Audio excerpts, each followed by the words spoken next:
Jey Uso just lost the Intercontinental title back to Bron Breakker, and emotionally, I hated that decision. It sucked. I wanted Jey Uso to keep the title, but logically, I understand because he's about to go back into the Bloodline storyline, and so that's what we're talking about today. 5 other times WWE did a decision that broke my heart, but at least I understood why they did it. And let's just handle the Bron Breakker Jey situation real quick here, because you could say, well, Jey could have kept the title if he went back into the Bloodline storyline. It was an easy way to do it. I even said that if Roman Reigns just apologized, Jey would have came back and fought alongside them. He did not have to lose the title. But it's a good thing that he did, because as Bill Lyons, one of my commenters, said, if he took the title into the Bloodline storyline, well, then everything that Gunther, Sammy, Bron Breakker, and even Jey Uso did to elevate the title for the mid-card division, it would all be lost. Think about the tag team titles. They're lost in factions. The tag team titles mean almost nothing. The men's tag team titles. And if Jey Uso would have taken the Intercontinental title to the Bloodline, it would just be lost in that storyline, and the mid-card would have nothing to vie for. But the Bloodline storyline, that in itself is a prominent spot, and you're going to get spotlit no matter what, so keep the title with the mid-cards. Jey can get it back once he rejoins the mid-card and leaves the Bloodline. And here are 5 more times where I didn't really like the decision, but I understood the decision. And disclaimer, I'm not putting in matches like Booker T and Triple H WrestleMania 19, because not only did I hate that decision, I never understood that decision. It made no sense whatsoever. That was bad booking. Or Ric Flair versus Shawn Michaels, that doesn't count because that was real life stuff. Ric Flair was old, he was ancient, he needed to go. So those kind of situations don't count. This is just storyline purpose only. The decision was made, I didn't like it, but I understood it. And sorry, I got no cute little segue, but you want to win this belt, all you got to do is comment below, subscribe, and hit that bell notification. I want to hit 10,000 subscribers, and when I do, I'll give this belt away. Why am I doing it? I want to go full time. I want to quit the day job and produce videos every single freaking day. I'll stream SmackDown, I'll stream Raw, I'll stream PLEs. Don't threaten me with a good time. I might even eventually stream NXT, TNA, you name it, I'll do it for you beautiful people out there, and you can win a belt in the process. But you gotta subscribe, you gotta comment, get that engagement up. The channel is growing. Even got an editor now. Yes, I got an editor, but the thumbs ups that these videos get, they're not putting food on his table. I gotta pay the dude. So let's get me full time so we can help that guy make these videos and these channel even better. That said, let's get to the video. So let's get started with our number 5 spot, which will be WrestleMania 5. That was the first time I ever watched wrestling. Never saw Saturday main event, never saw Saturday morning cartoons, never saw anything other than one advertisement for a wrestling show. I was like, Dad, what's that? He said that's wrestling. And it looks like there's a pay-per-view tonight. Can we get it, Dad? Yes. And well, here I am, 35 years later, talking about wrestling. Little did he know. Little did he know. Thank you, Dad. Love you, Dad. Here I am, new to wrestling. I don't know who anybody is. I don't even think I really knew who Hulk Hogan was. I was so oblivious to wrestling. And I watched the matches. I was enjoying the matches. And then it hit the next level. Ultimate Warrior's music hit, and this dude came running. I didn't know who this was. This was some lunatic, and I fell in love. Now, granted, many years later, with the hindsight of an adult, I can see that maybe the Ultimate Warrior wasn't the greatest wrestler or the greatest human, but stay with me. I'm in 4th grade right now, okay? I'm in 4th grade right now, and I loved this man, and he was destroying Ravishing Rick Rude, who was easy to hate, all over the place, just bumping him around, and I was like, yes, this man, I love him, I am going to make this guy my hero, in which I did. And then he goes to suplex Ravishing Rick Rude. He suplexing him from outside the ring to inside the ring. Bobby the Brain Heenan pulls his leg. Ravishing Rick Rude falls on him. Brain holds the leg down. 1, 2, 3. Warrior lost. What? I was devastated. Absolutely devastated. How could you do this? My hero, who I've only known for about 5 or 6 minutes. You defeated my hero. I was devastated. Absolutely hated that decision. Now, looking back, I understand why they did it. Ultimate Warrior, he needed to lose. The dude was treated better than Hogan. He was booked like, I don't know, unstoppable. He would beat Andre the Giant in 2 minutes. That was the WrestleMania 3 main event. Granted, it was all in dark matches, but regardless, they needed someone to beat him. They figured out a way. They did it. It created a good feud. Warrior chasing the title. You have to give your hero some adversity. So I understand it now. But back then, Number 4, Santino Marella almost wins the Royal Rumble. If you guys don't know who Santino Marella is, think R-Truth, but a goofier version. Because at one point, R-Truth was taken serious. And I'm not saying that was a bad thing. R-Truth has figured out a way to make his career as long as it is by playing on his comedic timing. And that's kind of what Santino Marella did. You like to watch him, but you also hated him. But he was hilarious. And here he is. Royal Rumble, he gets thrown out of the ring, right? Or he hides under the ring or something. He doesn't go over. That's the key here. Because in the Royal Rumble, you have to go over. He didn't go over the ropes. He went under them somehow, so he's hiding right now. And we all forget that he exists. And then Alberto Del Rio is the last man in the ring, and Alberto Del Rio was an interesting case too. We didn't like him, but he was kind of like Baron Corbin in that we hated him because we knew we were supposed to hate him, but I don't know, we didn't really care. It wasn't like Drew McIntyre, where there was an actual visceral feeling that, oh, I hate this guy. How could he do this? Or Gunther. You know, it wasn't like that. Alberto Del Rio did not have real heat. He had go-away heat. And here he is, winning the Royal Rumble until we see Santino Marella just pop up behind him. And everybody's like, wait a second. Wait. When did Santino get eliminated? And then we all realize he didn't. And Alberto doesn't see him yet. And Santino does his Cobra, which is a ridiculous move. He hits his hand like 3 times, make it into a Cobra, and then he strikes you right here, and it was going to be so amazing, and I couldn't believe it. Could they do it? Could they pull the trigger? A comedic character winning the Royal Rumble? Because anybody would be better than Alberto Del Rio, and it would just be mind-blowing. And then there's a sequence in which, yeah, we thought he was going to get it, but then he didn't, and Alberto Del Rio really won the match. And, it sucked. It was such a deflating moment. We went from, oh, goody, Alberto won, to, oh my God, Santino could do this. Is it possible? To, oh, okay. Guess it's Alberto Del Rio. I totally get why WWE didn't let Santino win. He was a comedic character. 100% comedic character. He could not go to WrestleMania and challenge for the title. It just couldn't happen. I understand. But what if? What if? Or what if we had done something along the lines of he actually won and then he somehow, through his, silliness, he said, I don't want it at WrestleMania. I want it right now on Raw. And then he gets pinned in 5 seconds. And then they have to have a tournament to see who goes and challenge. And that's where Alberto Del Rio could have won the challenge to go fight for the championship. I don't know. But I'll say this. Nobody really remembers or cares that Alberto Del Rio won. But I promise you, had Santino won, we would still be talking about it to this day because the crowd, they mimicked how I was feeling when I was like, oh my God, could they do this? Such a heartbreaking moment. Number 3, Bob Backlund loses to Diesel. You're like, wait a second, who is Bob Backlund? Bob Backlund. He's one of the 3 champions that has held it longer than our tribal chief Roman Reigns. Bob Backlund was a wrestler in the 70s, right? And he held the title the second longest of all time, right behind Bruno Sammartino and sandwiched between him and Hulk Hogan. But his second title reign lasted 3 days. So Bob Backlund came back to the WWE and he was not doing good. He was such a white meat babyface that nobody took him serious.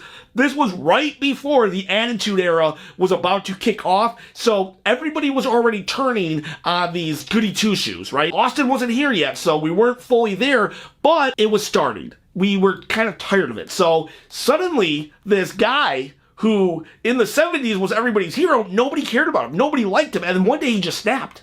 He just snapped and put the crossface chicken wing on a bunch of jobbers. And then when he would be done with it, he would look at his hands.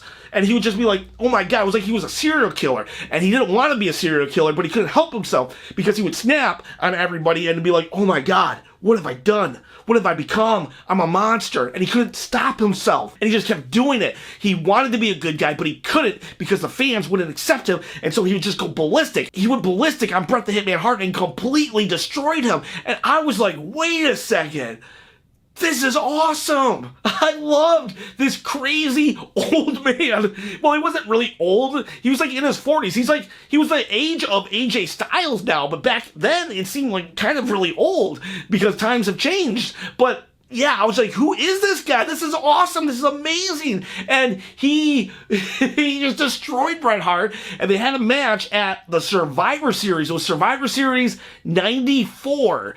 And he won. I couldn't believe it. He beat Bret the Hitman Hart for the World Heavyweight Champion. And he was like a maniac. He was absolutely insane. Nobody in their right mind believed that Bob Backlund was going to win, right? He didn't have the look. He was too old. Everything. And it was Bret the Hitman Hart. Bret the Hitman Hart took on every challenger possible, and he would not ever lose. And then he lost to Bob Backlund. And I was probably the only guy who was just like, yes, this is awesome and amazing. And I could not wait to see him on Raw. It was going to be amazing. This lunatic coming out and saying how he got the championship, right? And then Raw happens. I'm waiting. And here comes Big Daddy Cool Diesel with the World Heavyweight belt. I'm like, what? What's going on here? What happened? I was like, what happened? I don't even understand. But Bob Backlund beat Bret the Hitman Hart. So how is Diesel, who had nothing to do with that, how is he the champion? And this was before the internet, okay? This was before dial-up internet, which I think I got in 96. Yeah, that was before even dial-up internet. And so I had no clue what was happening. And they show, oh yeah, well, after Bob Backlund beat Bret the Hitman Hart, he had a match at Madison Square Gardens against Diesel, and Diesel beat him in like 10 seconds. I think Bob Backlund, he went up to him, he puffed out his chest, he went up to him, Diesel kicked him, and then jackknife powerbombed. The end, over. I was like, what? I was so disappointed. I was so I just was like so deflated. It was like horrible. It was horrible. I was so looking forward to crazy Bob Backlund with the title. This was before the dirt sheets and everything. But even then, I knew Bob Backlund wouldn't hold the title for long. Maybe Royal Rumble if he was lucky. But I thought he would hold it for at least one TV taping. Nope. And then that was it. I didn't even see a rematch. Couldn't we have given Bob Backlund maybe 4 weeks of TV time with the title and maybe have a feud with Diesel for 4 weeks on Raw? We didn't even have to wait to Royal Rumble. I was so upset. I was so mad. Why did that happen? Now I justify it like this. It was just Big Daddy Cool Diesel, he was getting red hot, and they wanted to put the title on him right away. Bret Hart, Shawn Michaels, it was just, they weren't moving the needle. They were still judging everything off of the Hulk Hogan golden era, and he thought maybe putting on a big guy who was getting very good cheers, which I admit, I was a Diesel fan until he became a good guy, and he was getting a lot of cheers, so they just wanted to get the belt off of Hart and put it on Diesel, but Diesel couldn't beat Hart because they wanted to turn Diesel into a good guy, and so good guy Diesel could not beat good guy Bret Hart, so they brought transitional champion Bob Backlund in, and then they just squashed him. I understand why they did it.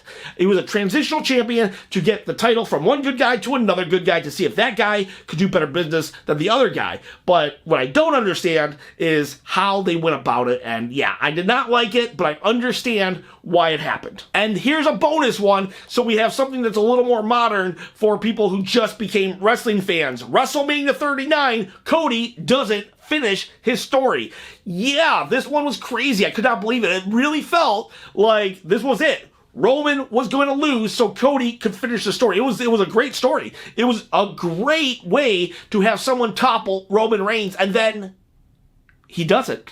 He just doesn't. The story's not finished. And it's like, what? I was shocked and just couldn't believe it. Where was the story going to go from there? In fact, the Bloodline storyline kind of did dip after this, and it was like very, very surprising that Cody didn't win. I was kind of just like, wow. Now in hindsight, you can see that Roman was still planning on building up Jey to be a main event player, and that they say, and I have my doubts on this, but they say that Cody Rhodes needed more challenges and obstacles in the way. And you can say that that did work though, because when he got to the championship, it was that much sweeter when he lost the year before, and then he wins the second year. It all worked out, but yeah, WrestleMania 39 was definitely pulling on your heartstrings, seeing Cody just sit there in the ring, just completely, what happened? What do I do from here? Where do I go from here? And we've all been there. It's like, you have one expected outcome, and then you totally fail?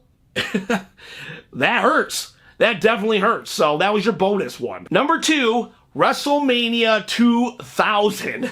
I'm sorry if all these matches are before your guys' time. I'm going to do one from WrestleMania 30 as our number 1 spot, and you probably know which one it is, but let's talk WrestleMania 2000. It was weird. It was weird. This one, maybe it's more because of where I was in my own headspace, but you guys are going to get to know me a lot from this video. I just had broken up with the love of my life. It was actually the first love of my life. I was a nerd. I was a dork in high school, so I didn't really have a first girlfriend until I was out of high school, and I was like 18, 19 years old. I had a girlfriend, and I was in love with her. Then we broke up. I was devastated. I didn't want to see no one and nothing, but it was WrestleMania weekend. And heartbroken or not, I needed to watch WrestleMania 2000. And so I bought the pay-per-view. I think $50 at the time, bought the pay-per-view, and I watched it alone. I was already in a bad mood, everything sucked, and honestly, I hated that WrestleMania. And I wonder now if I hated it because of my heartbreak, my real life heartbreak, or if I hated it because there was no singles matches. There was no just traditional one-on-one. Everything was triple threat, 4 corners, this, that. Other than the TLC match, it's like everything was just like, there was just so much extra going on. But regardless, I'm watching it. We get to the main event, and here I'm thinking, at least I'll have a happy, feel-good moment here, because it's WrestleMania. Every WrestleMania, the good guy wins. Correct? Correct. Never ever, up until that point, had a bad guy won. So I was very, at least I'd get that, right? At least I had that happening. My love life was in shambles, but I would get a positive, happy ending on WrestleMania. It was a 4 corners match with each McMahon representing someone. It was Triple H versus The Rock versus The Big Show versus Mankind / Mick Foley. Well, actually, I think it was just Mick Foley at the time. So Big Show gets eliminated. Yeah, no big deal. We all knew that was going to happen. Big Foley got eliminated. That sucks. Would have been great for Mick Foley to win the title. He put so much of his body, soul, and just everything on the line for the company and wrestling in general. But we knew it wasn't going to happen. This was all about The Rock. The Rock was super popular. He needed to become champion. He was going to become champion. Everything sucks in my life, but at least The Rock is going to be champion. And then Triple H pins The Rock. I was like, what? I was so just like, oh my God, what else could happen? Life sucks. And I was just like, I was waiting for a restart or something, but no, there they were celebrating. Triple H won, and I don't know. I was just like, screw this. I turned it off and I went to bed. That was the worst. That was the absolute worst. Now I'm trying to think, why justify? What's the justification in Triple H winning? I don't know. Honestly, I guess they needed a bad guy to finally win, because he was one of, I think there haven't been many bad guys that have won WrestleMania, and maybe they just needed to pull the trigger and make somebody win, and it does make WrestleMania more unpredictable, because honest to God, I would never have thought that a bad guy could come out winning WrestleMania. Never ever did I ever think that. And it just so happened to be the year that I needed a good guy to win. That was the year that he chose to let a bad guy win. And so, yeah, Triple H becomes the first bad guy to ever win WrestleMania. And oh, I was already heartbroken, so I don't know if that match did it, but it definitely did not help. It stopped on the already broken heart that I had. And my number one spot, Undertaker loses to Brock Lesnar, WrestleMania 30. The streak is over. 21-1. I've talked about this on this channel before, so I don't know. I saw Undertaker when he arrived at Survivor Series. I saw Undertaker's first match at WrestleMania 6 against Jimmy Superfly Snuka. I saw his second match against Jake the Snake. I saw his third match, his fourth match. I saw his match against the El Gigante, or whatever his name was. I saw every single match. A lot of them were stinkers. A lot of them were classics. WrestleMania 25, Shawn versus Undertaker. Favorite match of all time. I was in a room with, I don't know how it happened, but somehow I got to a place where everybody was wrestling fans. And I didn't know anybody, though, except for the person who brought me. It was like a WrestleMania party, and one person brought me, right? And everybody was rooting for Shawn Michaels. And I was the only one rooting for Taker. And then Taker won, and here I am, just like, yes, yes, and everybody was just like, they were happy for me, how happy I was that The Undertaker won. And they put the big gold belt, they put it on my shoulder. It was the first time I ever had a belt, actually, on my shoulder, and it was just such a cool moment. Undertaker beat Shawn Michaels in the greatest match of all time in a room full of strangers, right? That just loved wrestling. I'd never even experienced being in a room of people, more than 3 people, loving wrestling. And it was just like a moment. And he beat Shawn Michaels the next year. Triple H, CM Punk. He's 21-0.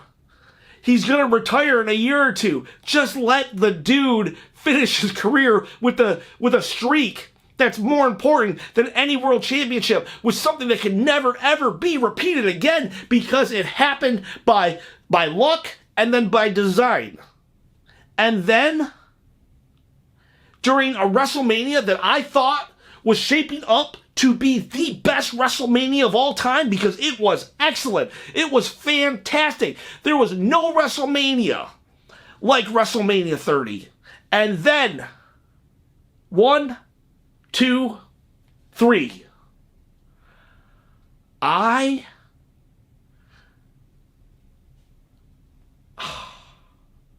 Still hurts. It still freaking hurts. Oh, I wasn't even really paying attention to the match. I was talking to somebody, right? Because it was The Undertaker. It was The Undertaker at WrestleMania. Brock Lesnar was going to look good on his resume. And Undertaker, you could tell that he wasn't having the best matches of his career anymore. He really needed somebody to carry him. And Brock Lesnar was at a point in his career where he was just kind of manhandling people. And so I just knew Undertaker was going to win. I'm talking. We're kind of talking. I'm watching the match. I'm talking. And then 1, 2, 3. Wait, what? What? The whole place went silent.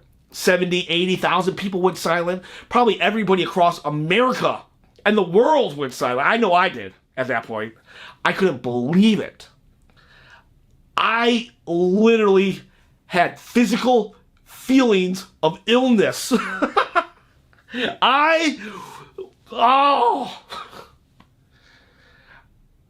I hated that. I hated that.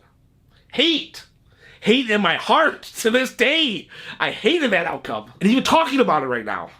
The last couple times I talked about it was kind of like, I didn't devote this much time to it, but it was kind of like part of another story, but this is part of this story. And I hated that outcome. And I know this was supposed to be a video on like, well, you know, you hate the outcome, but your heart hates it, but your brain can kind of see the point, and maybe I don't see the point. I still don't. The only point I can get out of this is Vince McMahon did an interview with Stone Cold Steve Austin on the Broken Skull session, and, you know, they talked about it because even Stone Cold was like, that was a dumb decision. You should have done that. But Vince said that everything comes to an end and you got to pay your dues. That was his reasoning. And so, I mean, so I guess I understand his reasoning, but I don't agree with it at all. At all. And you could say, though, the only benefit of it is you got this moment that showed how much wrestling fans do care about things, in that it completely silenced everybody. That was a very memorable moment, a WrestleMania moment.